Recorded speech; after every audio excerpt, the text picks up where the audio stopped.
Great. Not totally full. There we go.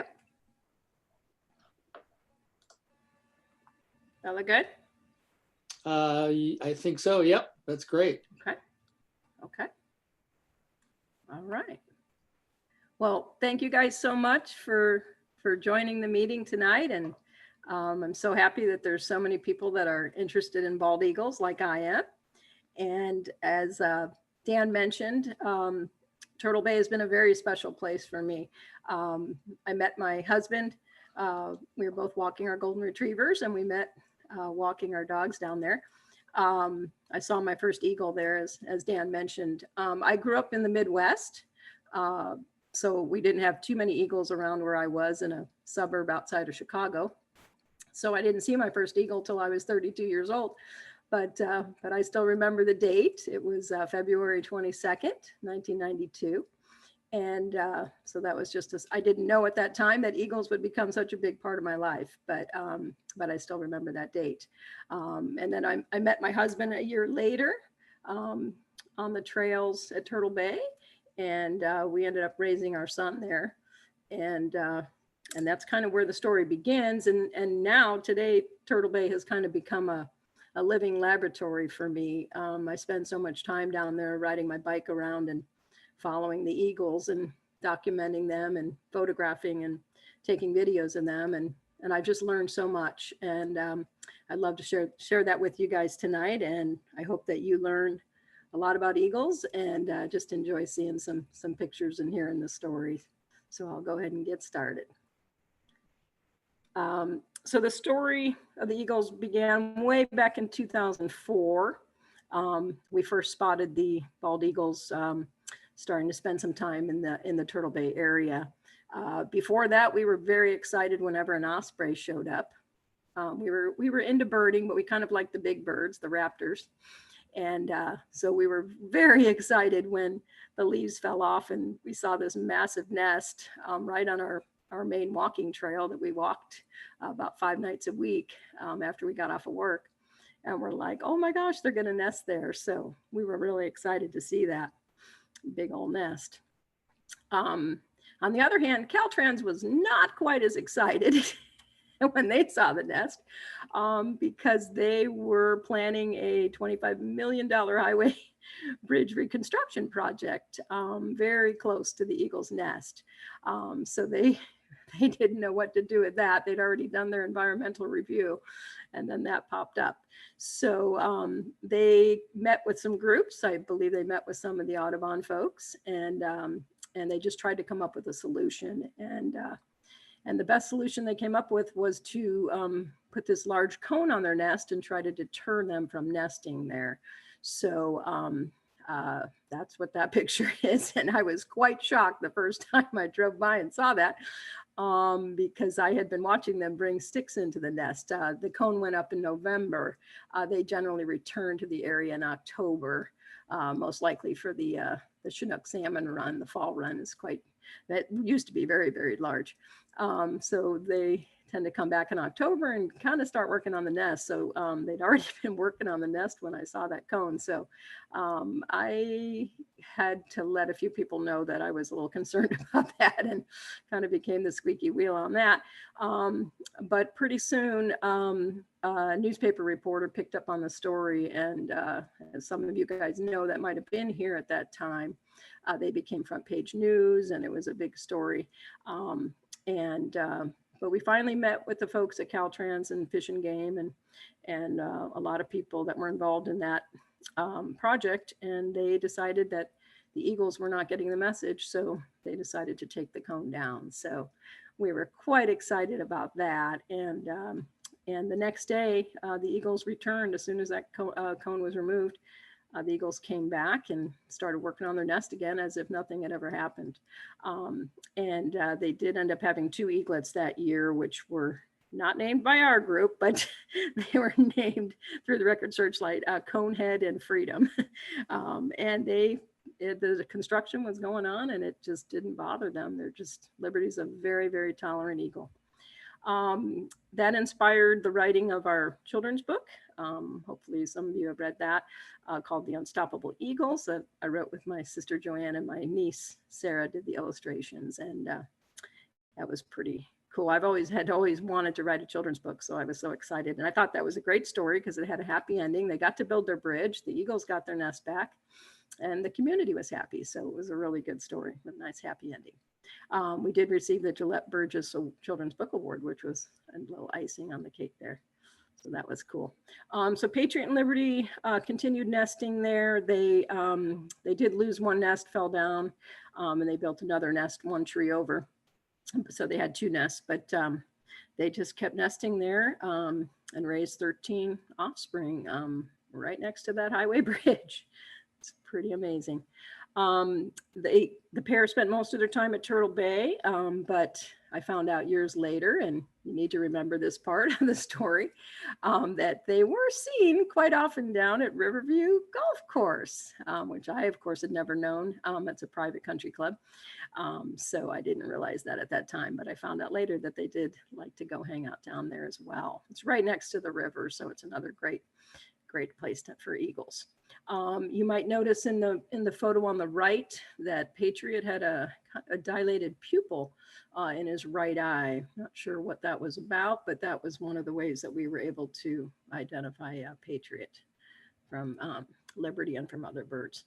March 2013, things got a little bit crazy. We had another eagle arrive in the Turtle Bay area. The Patriot and Liberty were incubating at that time.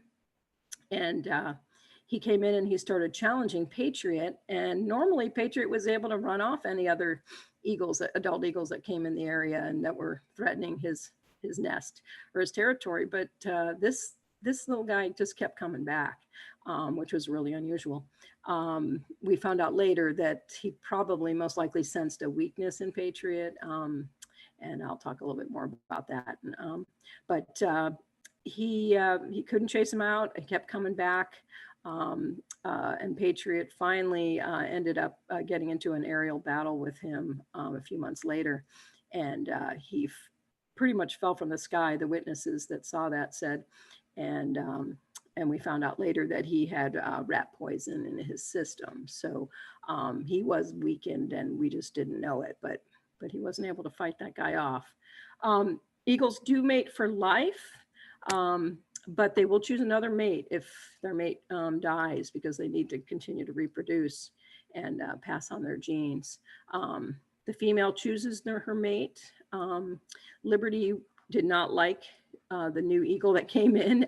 She didn't seem to be fond of that one. And if I can get this video to work, let's see if we can do this. Let's see if it'll go. I think I gotta click a couple times on that. But I had a video here, if it'll start, of Liberty on one of her popular spots. And this is what I did last time. I ended up pulling up a whole bunch of them. And let's see if we get enough connection. This is Newbie, the new eagles on the right, and that's Liberty on the left. And she was making a peel call, and that's kind of a warning call that eagles make. And she just did not really seem real interested in the courting behaviors that he was doing there. So she was kind of rejecting him a bit.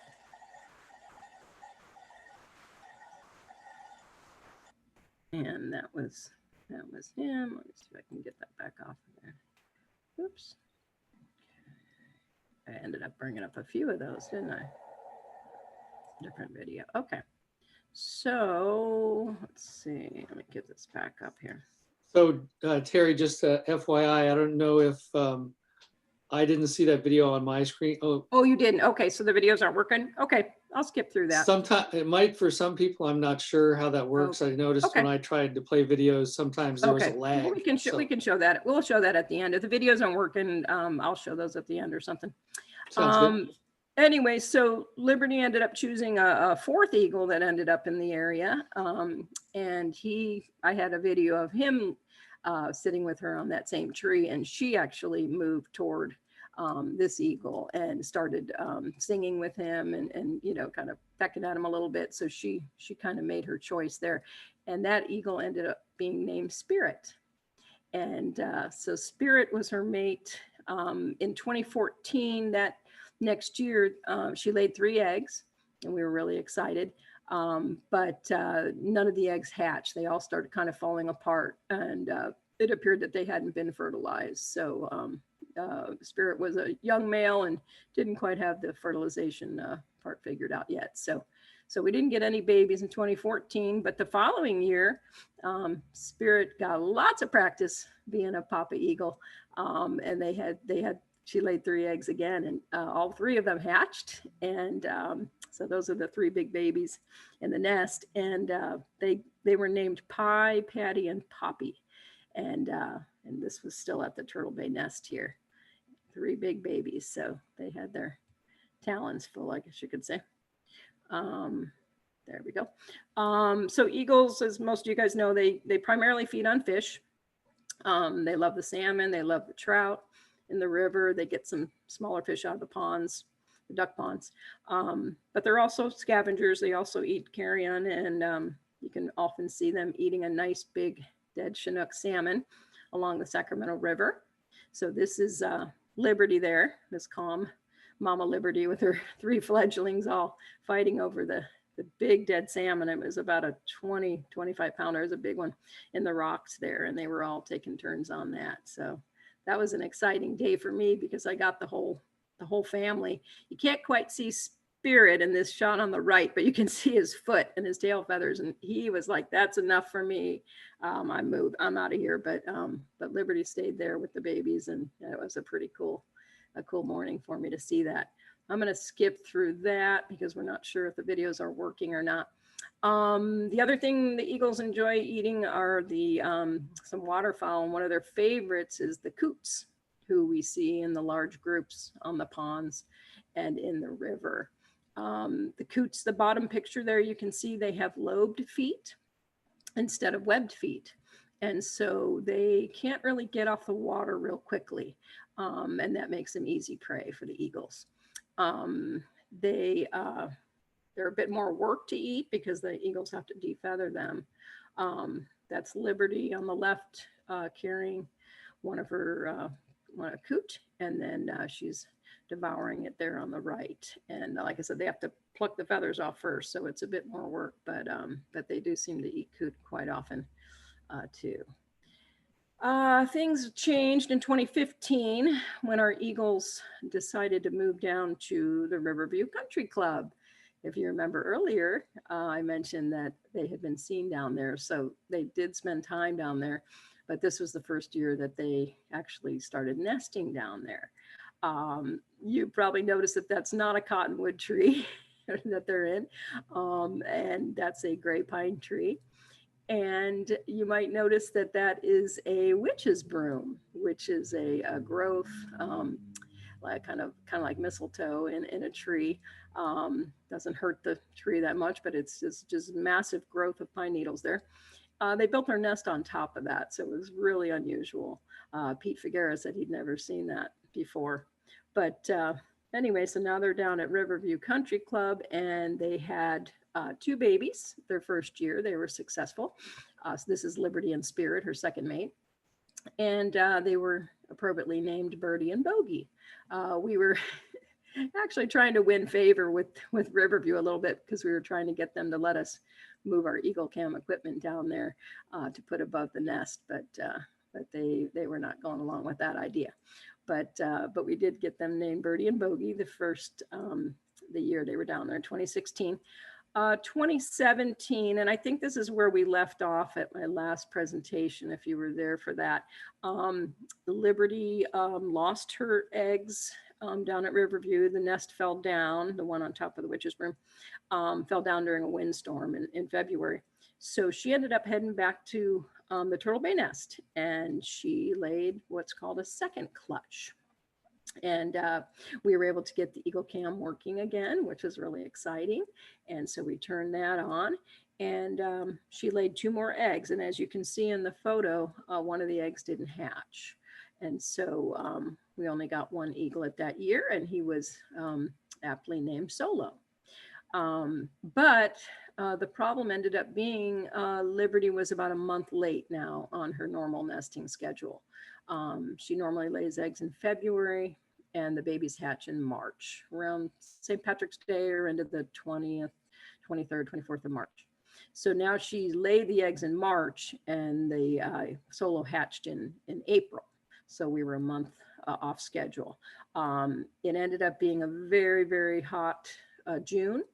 And where this eaglet normally would have fledged in early June, like the other eaglets when they're on schedule, this eaglet was still in the nest at about 9 weeks old, and started branching, which is normal, typical behavior at that age.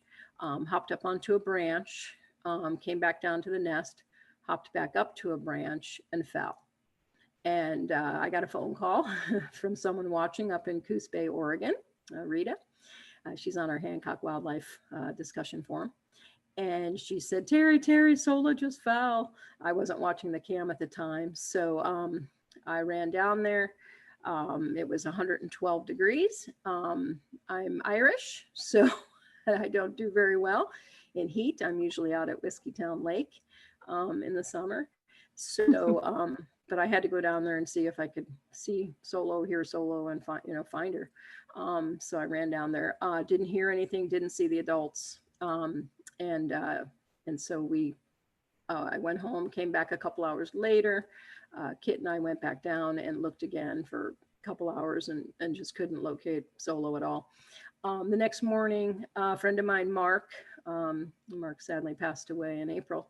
But he had a kayak, and so we kayaked across to the island, and we had to cut berry bushes for about an hour to get on through the trail. But we got through the trail below the nest, and we actually found Solo. She was still alive at that point. So we had our rescue angel, Marilee Woodhouse, came down from Manton. She kayaked across, and we got Solo to Asher Veterinary to see them, but she was in pretty bad shape already by that point, and she ended up passing away from severe dehydration. But I don't know if you guys remember, but that was a week where we had 110, 112, 113, 110, 12. I mean, the whole week was over 110. So it just was just too much for that eaglet to handle. And that was Dr. Caraway at Asher, who's fantastic with raptors. So she's been really helpful. But anyway, so they lost poor Solo. That was sad. And then in 2017, they headed back down to Riverview. We were hoping they were going to come back to Turtle Bay. And they headed back down to Riverview, built another nest, their second nest in another gray pine tree. Not on a witch's broom this time, so that was good. And they had 2 eaglets. They were named River and Sky. And that was in 2018, the spring of 2018, and things were going along well. You can see the picture on the left that they're little guys, and then on the right they were growing and developing, and everything looked really good. And then on the evening of May 21st, well, it was probably about 5 o'clock, I got a phone call from Rick, the grounds head grounds guy down there at Riverview, telling me the nest had fallen down and both eaglets. So that was not a good phone call. Luckily the eaglets survived the fall. So that was great, but you can see one of the eaglets on the left, just sitting right underneath the nest there, probably in shock from that happening. Again, the eaglet on the left stayed very close to the branch that fell and the nest material that fell. And then the eaglet on the right, which I believe was the male, was off exploring. And so he was almost at the river at that point in that picture. And he was just kind of checking out the fairway. This is on the nest was on the 5th fairway, and he was heading over to the 4th fairway and checking things out. So we had to capture him before he got too much further. Well, that's another video, which apparently they aren't working, but we'll check in with you guys, and maybe at the end I can run some of those videos. So Marilee, we captured both eaglets, and she took them up to her Raptor Rescue Center in Manton. She put them in what she calls her bathtub nest, which is actually her bathtub. And she hydrated and fed them, but she just tried to limit any human interactions with them, because the goal is always to return them to the wild. So she tried to limit that as much as possible. And they amazingly, they didn't get hurt in the fall with the nest, and they didn't get poked with any sticks or, you know, any bad injuries, broken bones or anything. So that was really fortunate. The next day, the great guys down at Riverview, the grounds crew, under the guidance of Pete Figuera, which you guys, I think, have met and some of you might know, a biologist at Fish and Wildlife, he basically told us, you know, we don't need to get them 80 feet up, you know, in a nest that high. He said, we basically just need to get them off the ground. So he said, if the guys have a pallet, in the workroom there, and then some wood and stuff, if they can just get them off the ground, and then we'll take the nesting material that fell and we'll make a nest out of that, and then we'll see if that works. So that's what the guys did. They were great about getting that done very quickly. I think it was by 1 o'clock or something that afternoon, 1:32 maybe. Marilee brought the eaglets down, and she hydrated them again and put them both. You can see them on the right, in the picture on the right, that they're both sitting up there at this unusual looking temporary nesting platform. So that was very interesting. We saw Liberty nearby that night, but we didn't see her come in to feed the eaglets. Marilee did leave some trout, about 6 trout she got from the hatchery, and she put them in the nest there for the eaglets, just in case, you know, the adults couldn't make their way into this platform. And then the next morning she said, you know, it's really crucial that you see one of the adults come in and feed them, or I'm going to have to take them back into captivity. So Kit and I went down there at 6:30 in the morning to Riverview, and just hoped that we would see Liberty or someone come in and feed them. And sure enough, Liberty was there about 7 o'clock. She went and grabbed some waterfowl off the river, defeathered it, and she landed near the platform on the fairway, kind of looked up at it, and then she took off and flew real low and landed in a nearby oak tree. And this platform is actually in an oak tree, a live oak tree. And she came flying across real low to the ground, and came between the 2 trunks of the tree and landed right in that platform. And oh, we were so excited, because you know, she started feeding them, and then we knew that they were not going to have to be captured and go back to captivity. They learned so much in those last couple of weeks. They were 9 weeks old, if I mentioned that. So they only had 2 to 3 weeks before they fledged, but they learn a lot in those last few weeks. So it's really crucial time for them. So we were really happy that they weren't going to have to be removed again. So that was just a fantastic morning. And I think I hugged Rick from the Riverview, and he wasn't real comfortable with that, but I was so excited I just hugged him. But I was just really grateful to all the guys for what they did and helping make that happen. So that was fantastic. That's another video. That was the first time I saw River flying a couple weeks later. So that was a really cool day. And I don't know if I mentioned, but Riverview was really great, and they allowed me to continue monitoring these guys. They let me come down on Mondays, so I was down there once a week. And that was when they didn't have any golfers on the course. So they were just, you know, mowing the lawns and doing all the maintenance work. So they allowed me to come down and continue to photograph and video these guys. So that was really nice of them. They were very accommodating, but it was hard for me because I'm just used to seeing them, you know, anytime I want, and, you know, 7 days a week if I want. So it was an adjustment, but at least I still got to be with them and continue documenting them. One thing I noticed about Spirit, Liberty's second mate, was that he didn't seem as comfortable with people. And that's very unusual for an eagle to be comfortable with people. I don't mean to make that sound like that's normal, because it's not at all. But Liberty is just very, very tolerant of people. Humans are in her habitat. She's right next to the highway bridge, but she's also right next to the Dana to Downtown Trail that they built when they widened that highway bridge in 2008. And So they've, people are riding their bikes and walking by, and, just, it's very noisy, and there's just people in very close proximity to their nest. So it's very unusual. We're very lucky that they do tolerate us. But anyway, Spirit just never seemed quite as comfortable. So I always felt like he was the one who was leading him down to Riverview Country Club to get away from all the looky-loos and all the people that were around. But, I don't know for sure. But that Spirit there on the left, and on the right, on one of their favorite trees we call the Christmas tree. January 26th, 2019, I was having a really nice morning. Both eagles were up on the Christmas tree, and it was just a really nice morning. Then I saw them over there near a gravel bar, kind of below the bluffs. And Spirit was feeding on something, and there were some turkey vultures. You might be able to see one of them to the left there.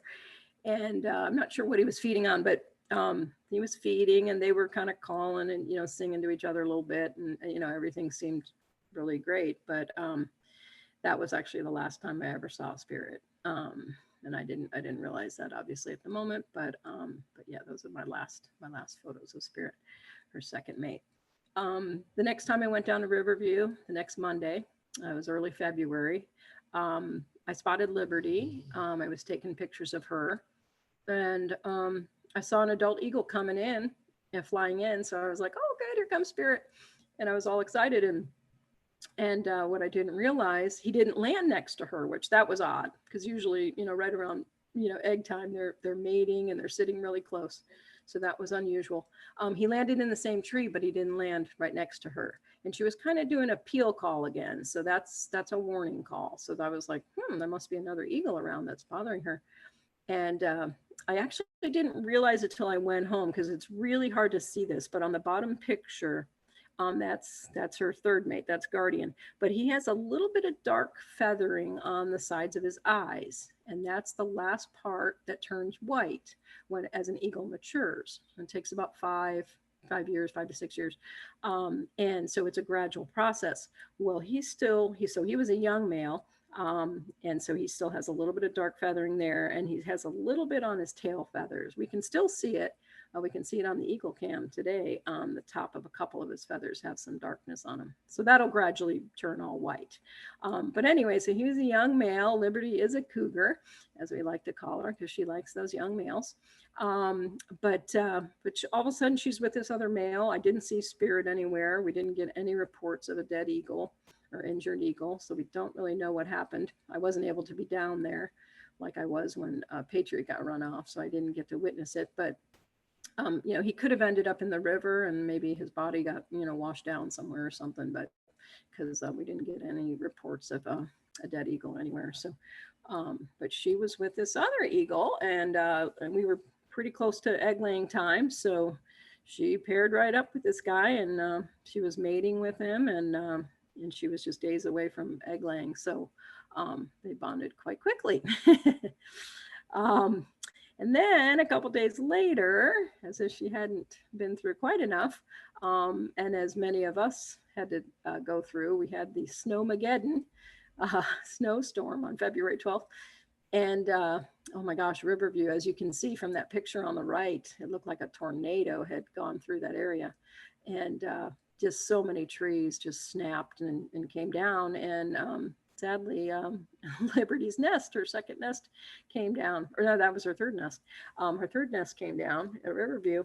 And those branches of the gray pine just snapped, and down came her nest. And the guys did find some eggshells in there, so she had laid eggs, and she lost those as well. So that was kind of a sad day for her and for everybody, to lose her, her young for the year.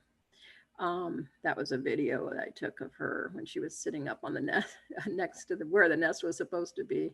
I think I started getting a little emotional. So it's just hard sometimes to not get too attached to these guys, but I just felt bad for her, being her third nest that came down. It's a lot of work to build a nest, by the way. If you've ever gotten to watch that, they just bring in stick after stick after stick, but it's quite a bit of work, and she's built 5, so that's a lot of work for an eagle. Liberty continued pair bonding with her new mate. We did a naming contest, as we always do, and he ended up being named Guardian. And so they hung out for a few more weeks at Riverview, and then they headed up to Turtle Bay. That was a wonderful thing. And not so much for the guys at Riverview, though. They really do like seeing the eagles too. So Roger and some of the guys down there were pretty bummed. But I started seeing Liberty and Guardian perching on some of the favorite Turtle Bay perching spots. And one of the things about eagle watching, and if you guys ever come down on the trails at Turtle Bay, either the Bird Sanctuary Trail or on the Dana to Downtown, the 44 Trail, you have to learn the trees that they like. Eagles are very much like people. They just like to sit in the same spots, just like you do on your couch. I know my husband and I each have our own spots, or on a recliner, you have your favorite recliner. So eagles are very much like that. There are certain trees they just love to sit on. And so if you can learn the trees, which trees to look for, then you just kind of, look around and there they are. They're creatures of habit for sure. Sometimes on the Christmas tree, the picture on the right, Liberty is always on the left-hand side when she lands on that tree. Her mates are always on the right-hand side. It might be easier for them to land since she's getting these young males. It's a little trickier for them when they're first, landing and stuff, but she's always on the right-hand side of the tree. So if you drive by, this is right across the highway bridge from the nest. And if you drive by and see an eagle up there on that particular side, that's generally Liberty. And then her mate Guardian is on the right. And she loves that tree. She is up on that. You can be driving by on the Highway 44 bridge and see her up there in the pouring rain. She just really loves that tree. So I named that tree the Christmas tree because it looks like a Christmas tree. It's tapered and looks like a Christmas tree. The tree on the left, I called that Redwood Roost. It's a redwood tree. It's on Park Marina. I think it's Park Marina and Rome, maybe one of those streets there. It's in somebody's front yard. It's a big redwood tree in their yard. It has a big gap in the middle of the tree, so that's kind of how you can tell which tree it is. And I just discovered that one a few years ago. I think they've been sitting on that for years. And I just happened to see them fly out of the Christmas tree and head across the pond. And I saw them land in that redwood tree. But I bet they've been landing there forever. So those are two of the trees that they really like.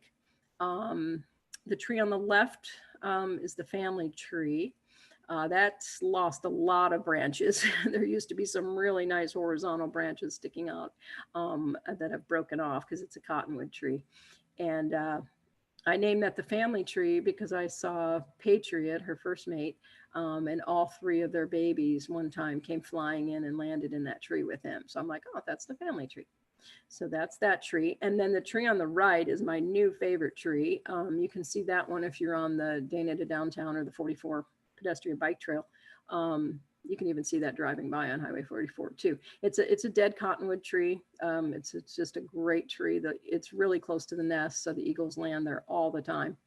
They mate on that tree and they pair bonding, and they're just always on that tree. So, and it's fantastic for taking pictures because there's a clear shot to the tree.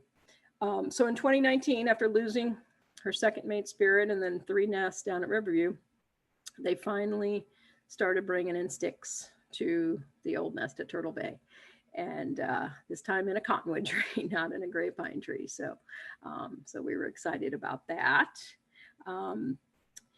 She didn't do a second clutch like she did in 2017. So she didn't have any offspring that year. But in the fall of 2019, Liberty and her new mate returned to the Turtle Bay nest, and we didn't have the Eagle Cam working quite yet because I wasn't 100% sure they were coming back to that nest. And, it's quite a process to get the Eagle Cam going and raising all the funds and everything. So we wanted to make sure before we took money from people and everything that we could pretty much guarantee they were coming back to the nest. So we didn't have that, but I ended up spending a lot of time documenting and taking pictures. And I was just so excited to have them back. I was like a kid in a candy store. So I was down there a lot. Documenting that. I did see a second eaglet. I think it was on Easter Sunday. I saw a second eaglet in the nest just once. And I think I might have gotten a picture of it, but I never did see it again. So something happened to the second eaglet. So we only had one. The this beautiful eaglet ended up being named Hope. We did another naming contest, and during the global pandemic that we've all been dealing with this last year, we thought that was a really appropriate name for the eaglet, Hope. And she became a wonderful distraction for all of us. We watched her grow from a little fuzzy gray thing into a big, beautiful eaglet fledgling that was hanging out along the gravel bars and the family tree area and all around. So that was wonderful. And that's one of the things about the eagles too. In my lifetime, they've been a wonderful distraction for me, just from some difficult things that I've gone through. And everyone else, I think, realized that last year, that they were just a fantastic, or this year, they're a fantastic distraction. We've got a lot of things going on in the world, in our country, that are really difficult to deal with right now. So eagle watching is a great way to just kind of forget about everything. And so that's probably why I'm down there so much, just enjoying them and not thinking about all things going on. So we're in the 2021 nesting season now. Liberty is, we believe, approximately 22 years old. So she was 5 years old when she arrived here in 2004, 17 years ago. So we think she's 22. One of the biggest questions I get is how long do eagles live? They can live 20 to 30 years in the wild, and they can live much longer in captivity, 40 to 50 years.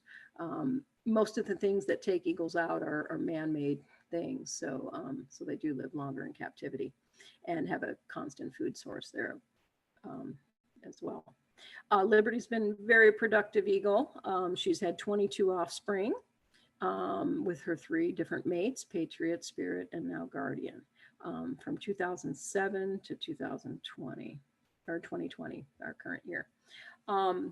As I think Dan mentioned, and I mentioned earlier, that my husband and I are monitoring 17 eagles' nests now. None as closely as I monitor this nest. But I have not seen another eagle mama spend as much time in the nest with her young as I do with this one. So just like with people, some people, or some women are more maternal, some men are more maternal as well. A couple of my brothers are very maternal. So she just spends a lot of time in the nest. I mean, these guys are little in these pictures, but I've seen her in there with 12-week-old eaglets, and sometimes she's still feeding them. So she's a bit doting. But obviously I've grown quite attached to her, being able to be with her for 17 years, longer than any of my golden retrievers. My husband and I are on our 7th golden retriever now. And so, yeah, she's outlived all of them. But here she is spending some time in the nest with Solo on the left, and that's Hope, our most recent eaglet last year, on the right. So just seems to really like being a mama. These are some of her eaglets after they fledged. Birdie and Bogey down at Riverview, and that was Hope, last year's eaglet. So just a beautiful eagles that they're producing here in our Redding area. So she's repopulating the Redding area with bald eagles. So we're really grateful about that. Once the eagles fledge, we don't know where they go. We don't have any of our eagles tracked, tagged in any way. So we really don't know where they go. We don't see them in the months of August or September in any of their normal perching spots that I mentioned, around the Turtle Bay area or anywhere. They don't see them down at Riverview. So the last place we see and get reports of them is at the near the Keswick Dam, or at the Ribbon Bridge, and that's the northern end of their territory there, about the Ribbon Bridge or so. So we see them there, and then we don't see them for a couple months. Sometimes they leave like end of July. This year they were gone by the end of July. So they're gone, and then we don't see them till October. And sometime in October we start seeing them come back, but we just don't know where they go. As far as their offspring do return to their natal nesting territories.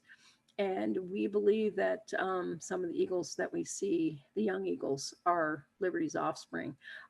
We don't know that for sure, but just from their behaviors and the way that Liberty tolerates them being so close to her and to her nest. And she does vocalize with them, does some trilling to them. So we're thinking that they might be her offspring. So those are a few of them that I've photographed in the area. There's a couple more. Second year eagle. Crossley has an excellent book on raptors that has been a great tool for me to help age bald eagles, because they really look different from their first year to their fifth year. Here's a couple more. Second year probably, hanging out along the gravel bars, feeding on dead salmon, and they're kind of more scavengers. They're not as good of hunters their first couple years, so they do a lot more scavenging. We can only hope that Liberty is going to continue to be as productive and bring a lot more eagles into the world or into the Redding area. Female eagles can produce and continue to produce and lay eggs until death. So we're hoping that's going to be many, many more years for this bird. She's been a fantastic bird.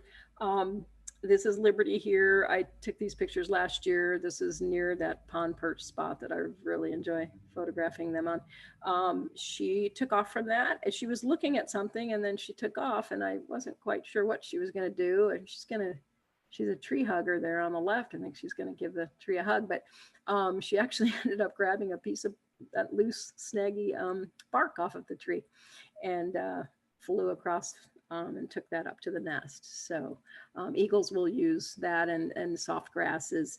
I think it was that same day I saw her land on one of these grasses, and she grabbed a little bit off of there and flew into her nest with that too. So they do bring in some soft grasses for the eggs and stuff. They make a nice little soft spot in the middle of the nest.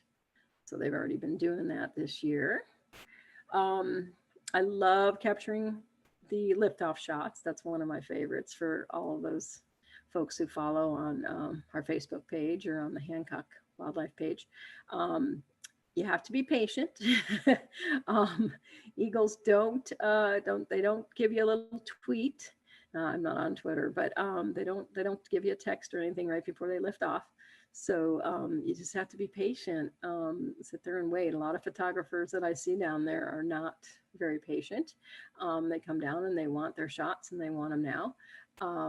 And most of the best shots that I've gotten, I mean, I observe through my camera lens is what I'm doing. I really enjoy observing eagles.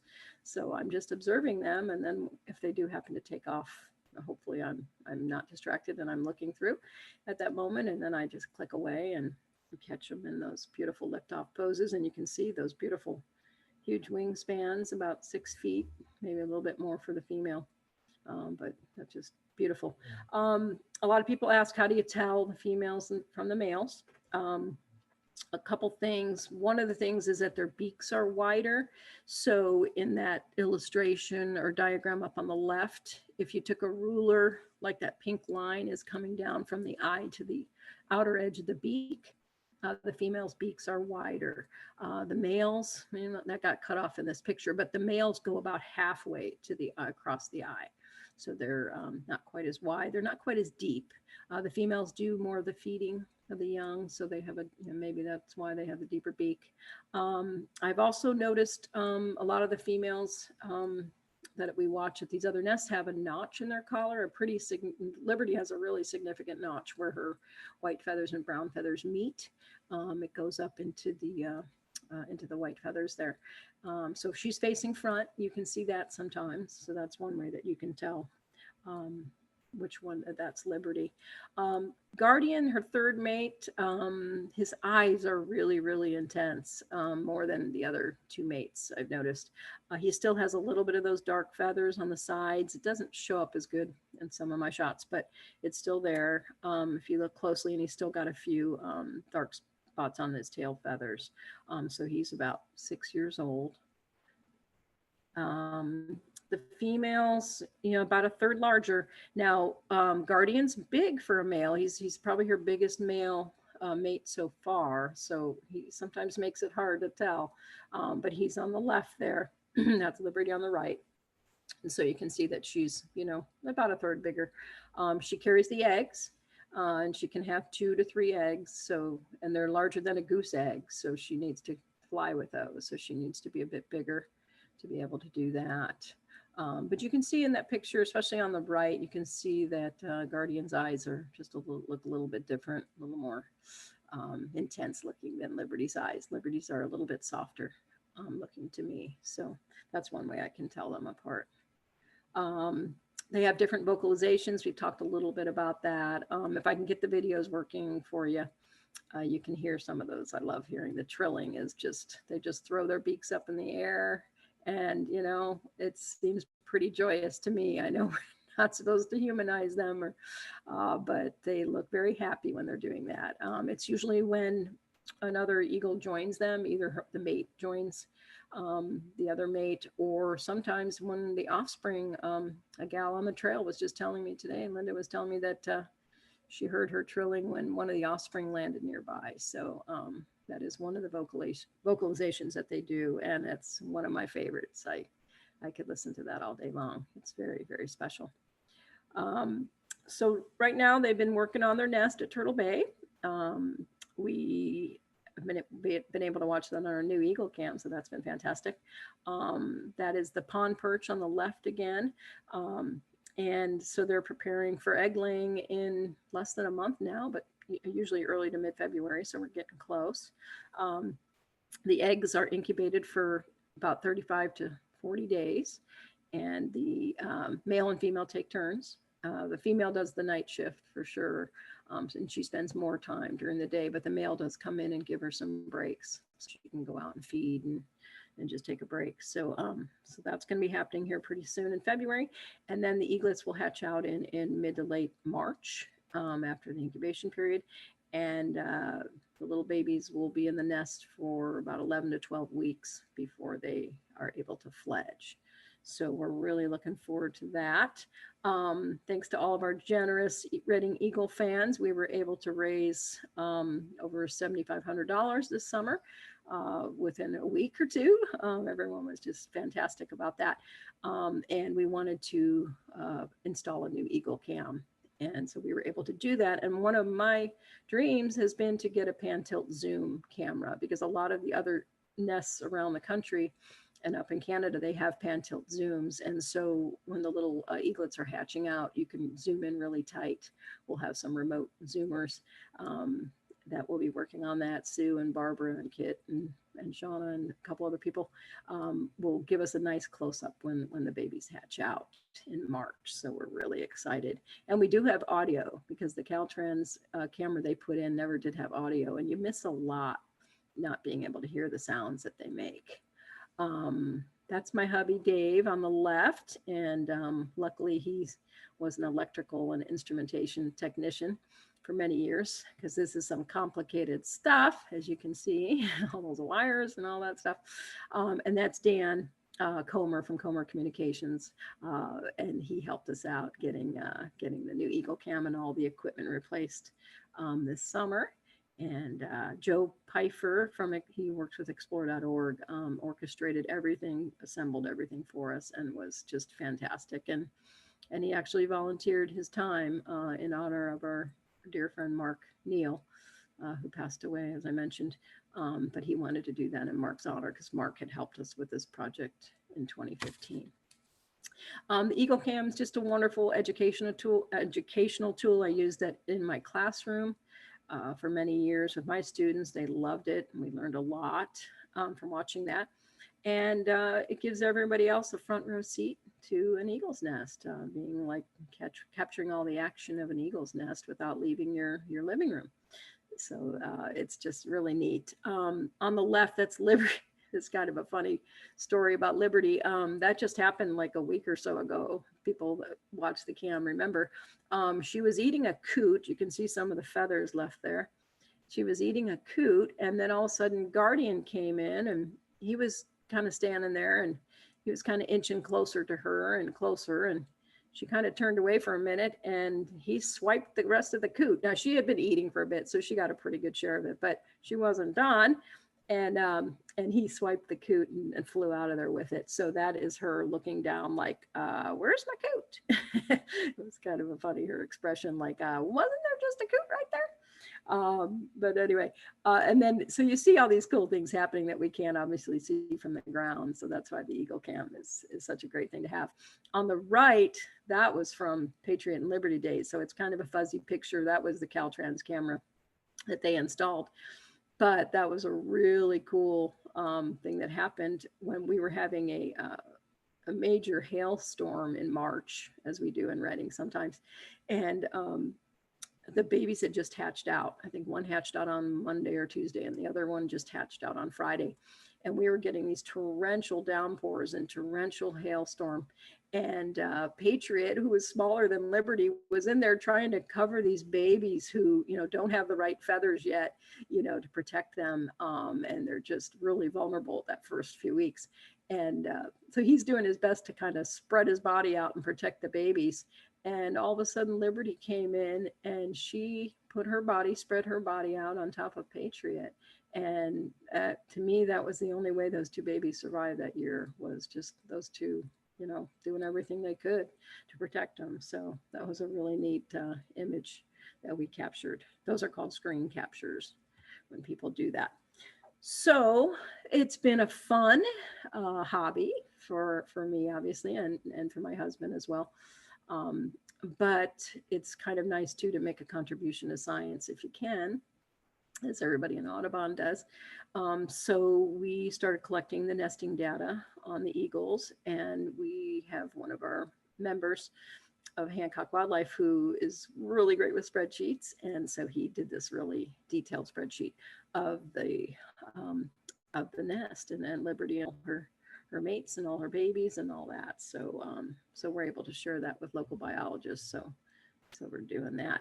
My husband and I collect the data from the 17 nests. Now I put +2 because I spotted another nest last year out in Palo Cedro off of Dersh and Deschutes there, not far from there. So we're going to be checking that nest this year. And I just found another new nest a week or so ago down on the Yana Trail near Jelly's Ferry Bridge. We had seen remnants of a nest there a few years ago, and then that bridge has been closed for a while.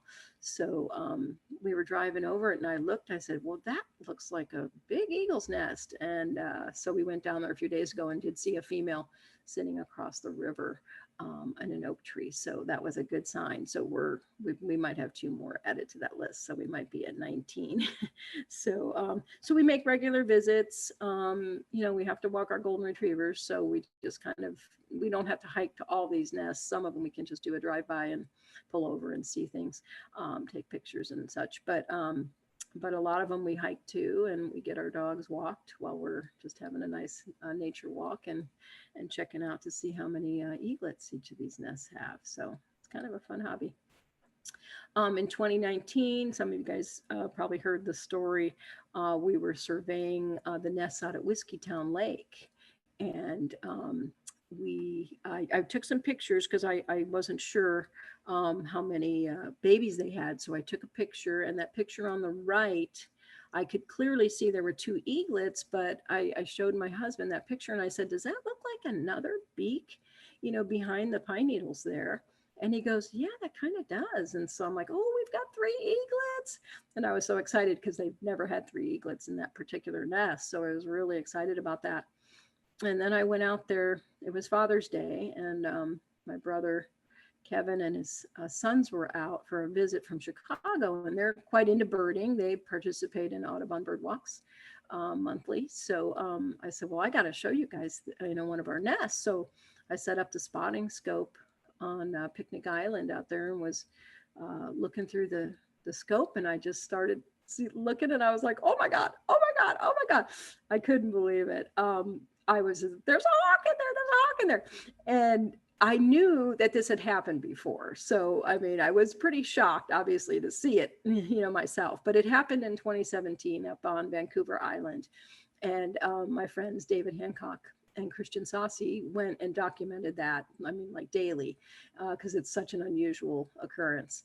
And Christian got some amazing footage and photographs of this little hawklet that they named Spunky.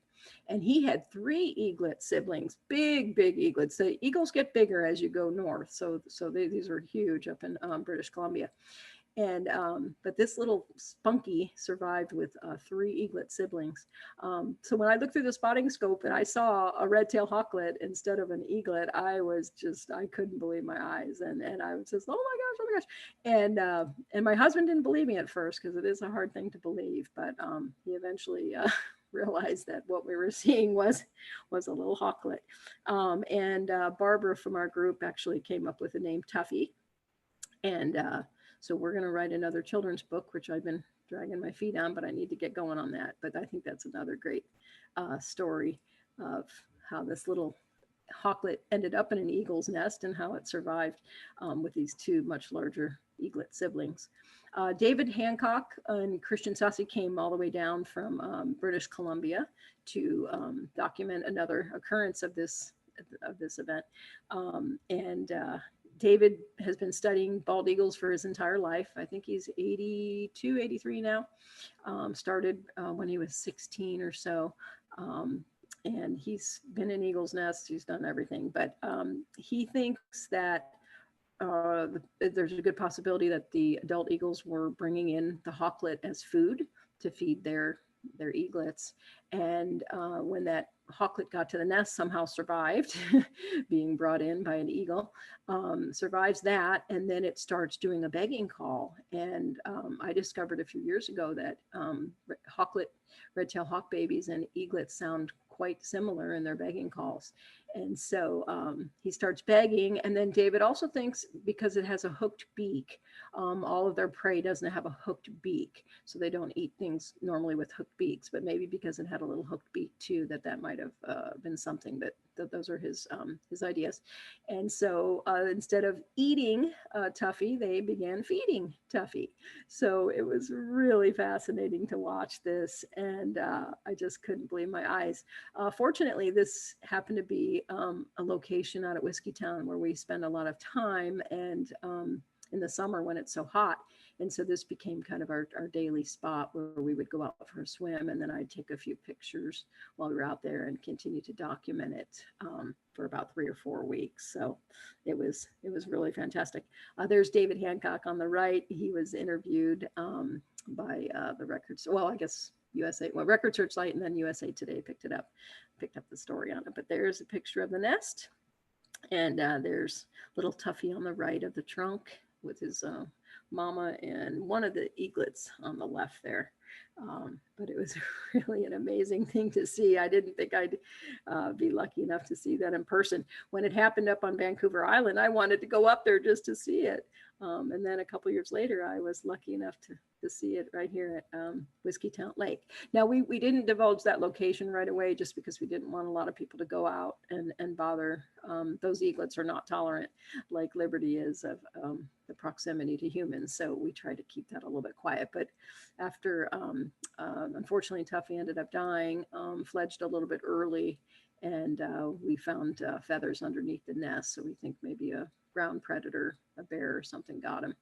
So that was really sad. But anyway, we just wanted to make sure that he was safe and that people didn't bother the eaglets and stuff too much, or the eagles out there. So I've always felt that we were really lucky in Reading that these eagles chose our beautiful city to build their nest in, and we get to see them on a pretty regular basis, even sometimes just driving by on Highway 44. So I've always felt that now it's our job to keep their habitat safe and healthy. So we adopted the trail there, the 44 Dana to Downtown Trail, with another fantastic group of people from United Shasta. They're just a fantastic group that helps all kinds of people. And so we adopted the trail, and we do regular cleanups, and love getting the kids out there helping us out with projects like that. So that was one of our more recent cleanups of the 44 trail. There's a lot of threats to bald eagles. I think I mentioned that earlier. You know, in captivity, they can live quite a bit longer. And some of the common threats to eagles are electrocution, lead poisoning, rat poisoning, wind turbines, vehicles, moving vehicles, and being shot by guns and stuff. Night, you might have heard the story last year about night. They found night on I-5. You know when you see a bald eagle down in the middle of an interstate that something's wrong. And sadly, Knight didn't make it, had rat poison, and I think died the next day. So we just have to really get the word out that rat poison, it's been banned in the United States, but some people still have it. And unfortunately, the pot growers use it on their pot grows out in, you know, wherever they are. So they're using that, and unfortunately it's getting into the ecosystem. So not a good thing for anybody. I think I mentioned earlier that Patriot ended up having rat poisoning as well, a rodenticide in his system. It acts as an anticoagulant. So when he was having that aerial battle, they made contact. Normally that would be a bruise, but he bled out and he was dead before he hit the ground. So we want to get that out of there if we can. So we'd love you guys to join us on this continuing journey with our Reading Eagles. Like I said, we have a live webcam now. It's on YouTube. You can find it if you put in, you know, Friends of the Reading Eagles on YouTube or Reading Eagles Live Nest webcam, and it should come up. And it's going to get pretty exciting. Channel 7, Channel 12 have been pretty good about running some video from it too, so that if you keep an eye on that, they'll let you know what's happening. But come our Facebook page, Friends of the Reading Eagles, is where I post all my pictures and videos. And we also we're getting a pretty good ground crew going again. We've got Sue out there taking pictures. We've got Mike down there taking pictures too. We've got Barbara on our page and a few other people that are helping with some screen captures and taking some videos off of the Eagle Cam. So that's a great place to go. If you're not a Facebooker, which I totally understand, I'm not crazy about it, but it's just a good place to quickly post pictures. But HancockWildlife.org, we have a discussion forum. I've been on there since 2008. So for any of you that aren't Facebookers, that's another place you can go see some of my photos and videos there. And that's the link, that'll be on there. So thank you guys so much for joining me. I hope that you enjoyed the talk about our eagles, and I hope you learned something new about eagles. I always love, as being an educator, I love teaching, but I also love learning new things every day, which I still seem to do. And I am ready for questions. If anyone has any more questions, I'd be Yeah. So Terri, thanks to Doug here, he said the way to show videos is to stop sharing your screen. Oh. And then you can go to the YouTube video and play it. So I'd love to see the videos that you got here. Great, okay. Great presentation. Okay, great. Well, does anybody have any questions? You want me to do that first, or you want me to go back to any of those? Either way you want to do it. Okay. Let's see. So where do you want me to go there? So I'd hit stop share, and then it will just play. Oh, cool. Yeah. So kind of having a reverb there. Did I pass any of them yet? Okay. Oh, okay. So we'll give that a shot. So hit stop share first and then hit the video link. I believe that would work. Okay. I guess we'll find out real soon here. Yeah, I'm not seeing my screen anymore.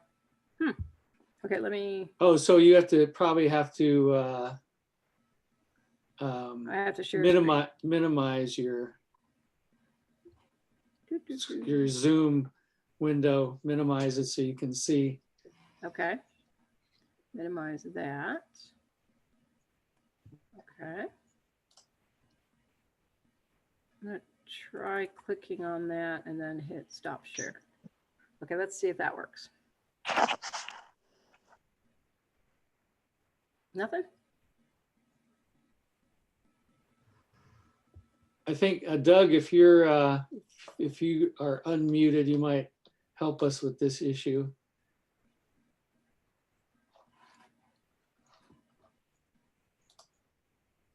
Is it coming up? No, I think you have to maybe you have to start the video and then share your screen again. Okay. So that was there. Okay. Okay, and then stop share. Okay. Okay. Can you see it? No. Do you see it? No. No, I stopped sharing, so I got that. Yeah. So,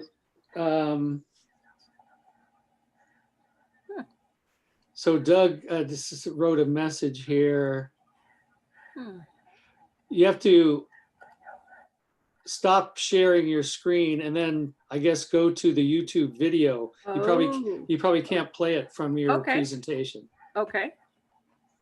Oh, can't do it from the presentation, huh?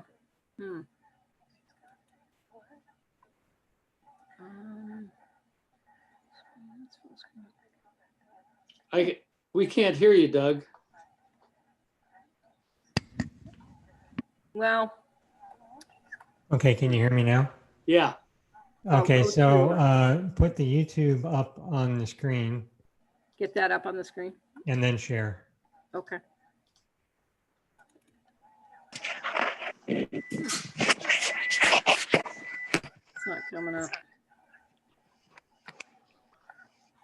So I just minimize this. Oh, there it comes.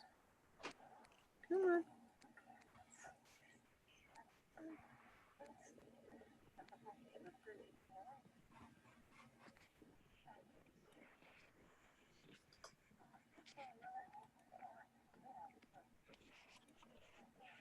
Are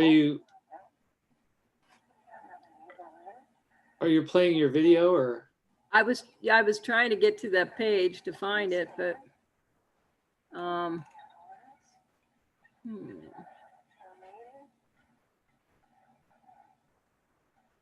see.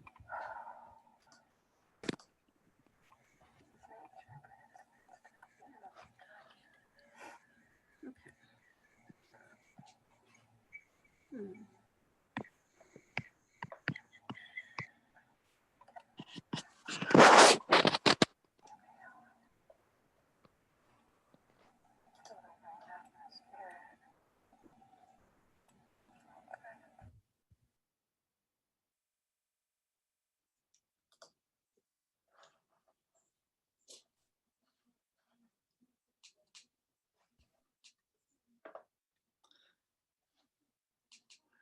So I guess if you don't have a list of your videos, huh? Well, I've got a lot of videos is the only thing. So yeah, I don't have a list of the ones that I put on the PowerPoint.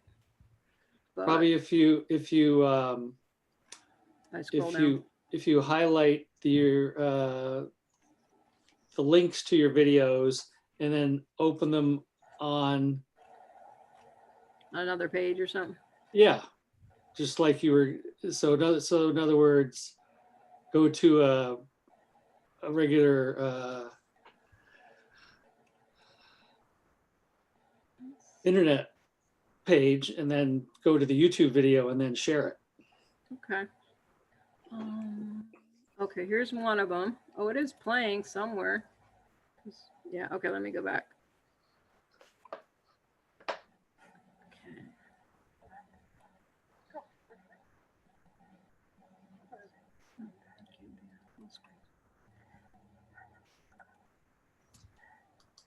Yeah, so now whatever you have on your screen, we'll see if you push share. Can you see anything now? No, I'm not on share. You have to share your screen again. Gotcha.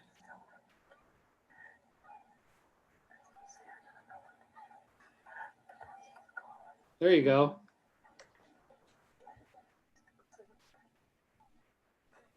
Okay. No, that's not it. That wasn't the right video. I had it up there.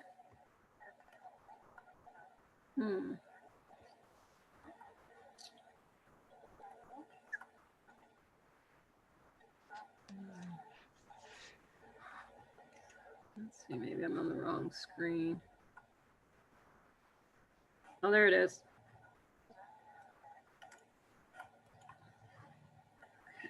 So I gotta get. Is that showing it all? Yeah. Okay. You just need to start it. Okay. I think I've got another one on though.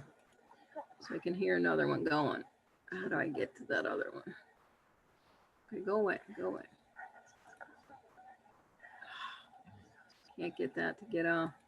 Well, you go up to the top of your, Yeah, I'm trying to, but then that other thing keeps coming down, so I don't know how to get rid of that. you just hit the X button to stop the one in the middle. Yeah, the mute and stop video screen's coming down. So how do I get, it keeps coming down. So I don't know how to move it.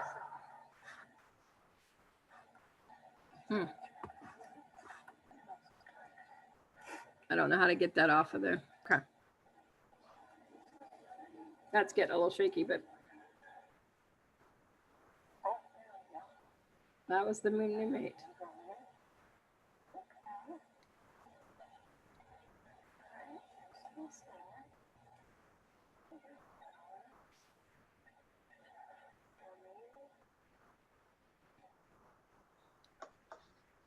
I can see it, but I can't hear it.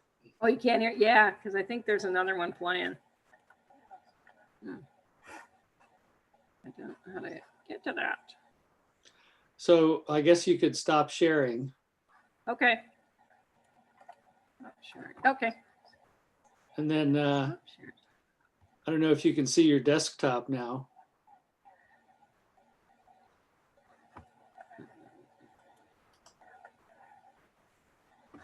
Yeah. What is it? That's only showing the one now.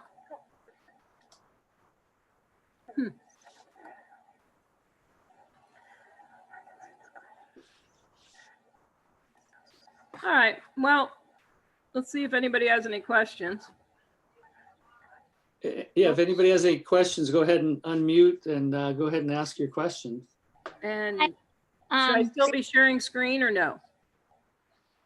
No, you're Sharing good. screen? You're not sharing your screen. You're fine. I'm good. Okay. Oh, I think I still got that thing on though. I hear it. How is that possible? Oops. All right, that's weird.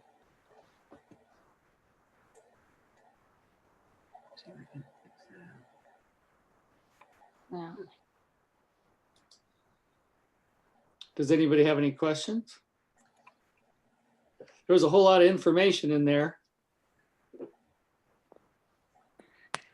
Any questions? Terri, this is Marty. I'd just like to thank you for your beautiful presentation. You are so capable and so talented. What a gift. Oh, thanks, Marty. Well, thank you. God, you're one of a kind. It's a fun hobby, that's for sure. Oh, man. Thank you so much. You're welcome. Terri, hi, this is Mary and Dana. I don't know if you can see us. Can you see us? And we have been in Redding less than 2 years, and we go to Turtle Bay all the time and look for the nest. And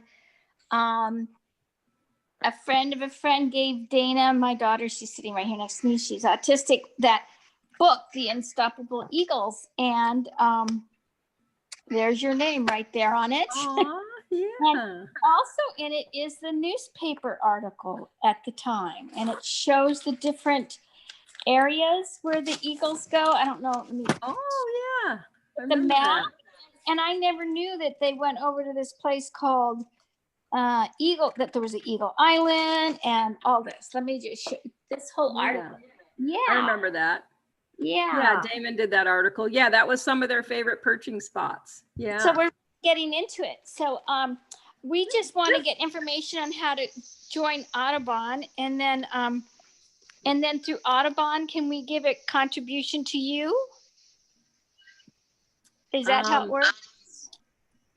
Yeah, Larry, that's totally up to Audubon. Would love that, and we're our own nonprofit, Friends of the Redding Eagles, and we basically just raise money for the Eagle Cam and to do maintenance on the camera and things like that. So right, money we usually put it out there.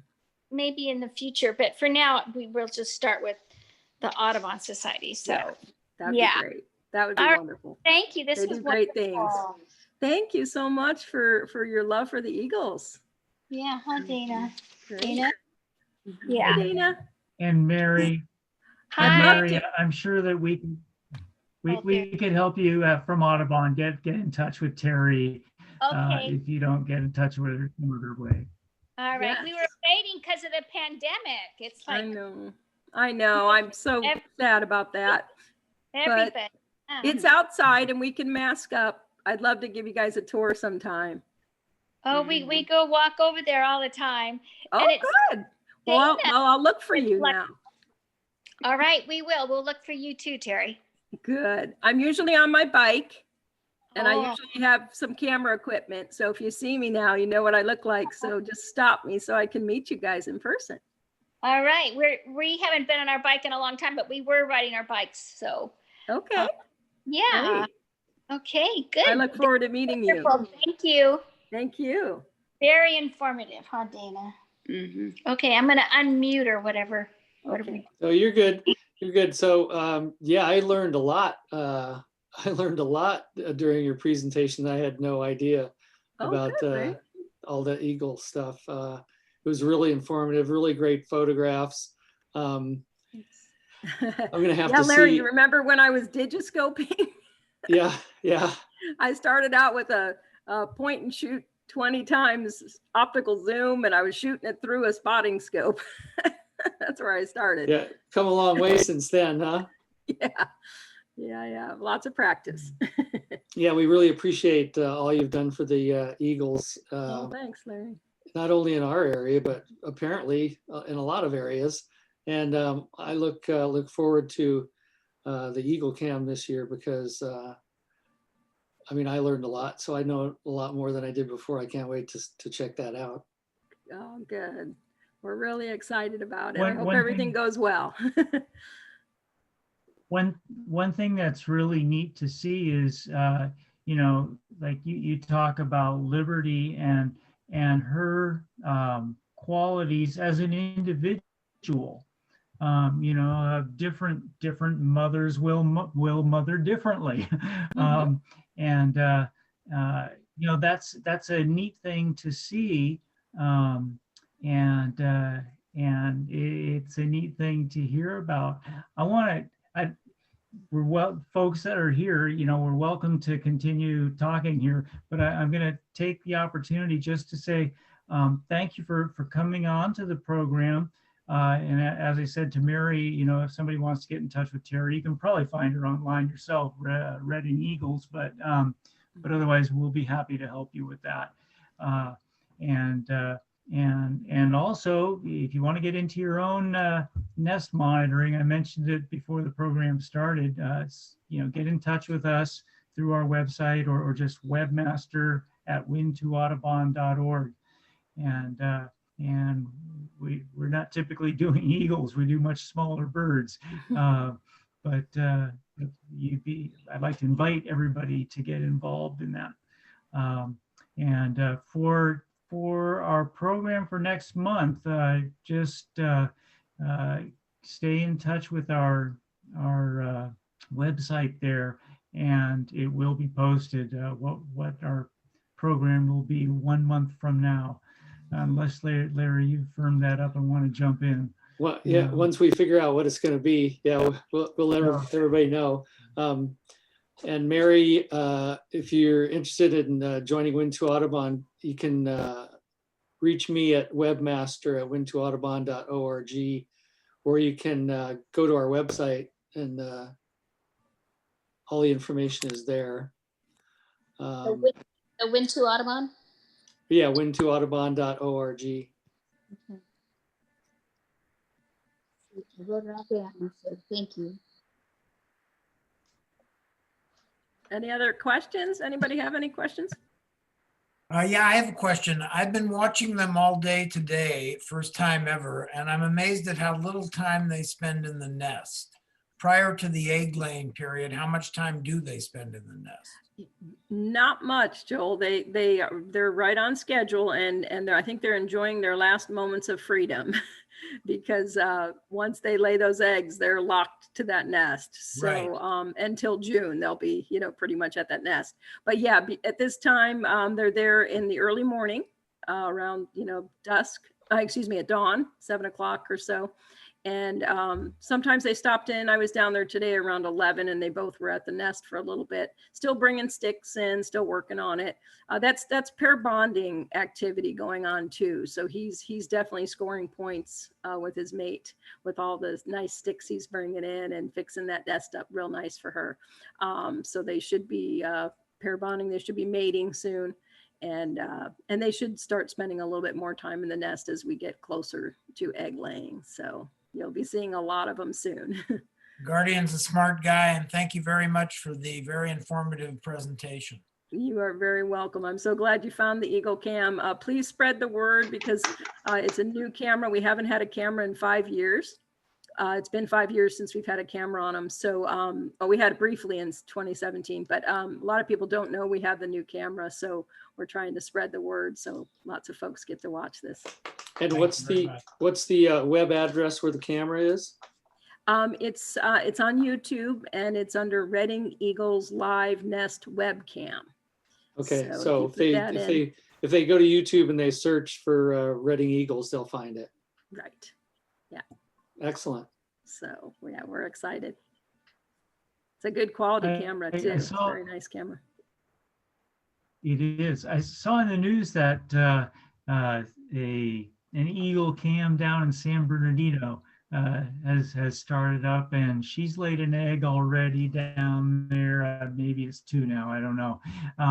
But I'm just imagining there's probably this progression starting down south and then working its way north all the way up to the Arctic of, later and later in the season, exactly. Laying their eggs and Right. trying to hit the season right, as you pointed out with what happened to Solo, coming late after a delayed nest and then getting into the hot weather. They've got to hit it just right. Got it just right. Right. And in Florida, their chicks hatch in around Christmas time. So they hatch out real early there, as you said, in the South. And is that the Big Bear one that you were seeing? She laid 1 egg and a raven ate it. And I heard she's laid a 2nd egg, but they said they weren't incubating it. So they're having some difficulty in that nest. So I'm not sure what's going on, but yeah, there's lots of hazards. That is the nest that I heard about. Yeah. Yeah. So I'm hoping the yellow-billed magpies don't cause any trouble because we have at least 10 nests there now, I think, right near the eagle's nest. So I'm hoping that, and they've been in the eagle's nest quite a bit. So I'm hoping they don't cause any trouble. They didn't last year, that the eggs survived, but I'm keeping a close eye on those guys. Yeah, the cool thing about the Redding Eagles, if they're still nest building, it's really neat watching the way they break the sticks off of the trees.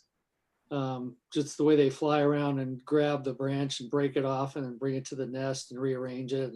It's all really interesting to watch. Yeah, I was lucky enough to watch Guardian doing that this morning with another gal who walked by. And at one point she commented, he looked like a bat. He was literally like upside down, grabbing the stick, and he was hanging for a second like a bat. That was really cool to see. But he was flying right around the nest, just looking for that perfect stick and trying to grab them, and kept dropping them. And, but it was really entertaining to watch that. So this is a really timely presentation then, because this is the perfect time to go and get a lot of good views of them. And if you want to photograph them, it's a perfect time. Go out there, especially on a sunny day. And yeah. There's, if anyone comes down, just look for me and I'll be glad to show you around, show you some of the trees and where to look for them. That's a lot of fun to see people down there. I'm a social creature. Yeah, I guess if nobody has any more questions. Well, thank you, everyone. It was great. Thank you for everything. We got all this nice information. I wrote it all down about YouTube and the Winter Audubon Society. So we're all hooked up. So thank you. Good. Yeah. Good. Also, Larry, I was going to say that, I'm sorry that the videos didn't work out.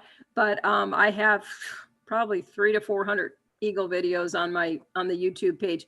I changed it to Friends of the Reading Eagles YouTube page, so it's easier to find. So if you want to just get on there and look through some of the videos yourself, they're available too. Yeah, and some people in the chat, anybody that's still here in the chat window, people put the link right in the chat window there. Great. Okay. Thank you. All right.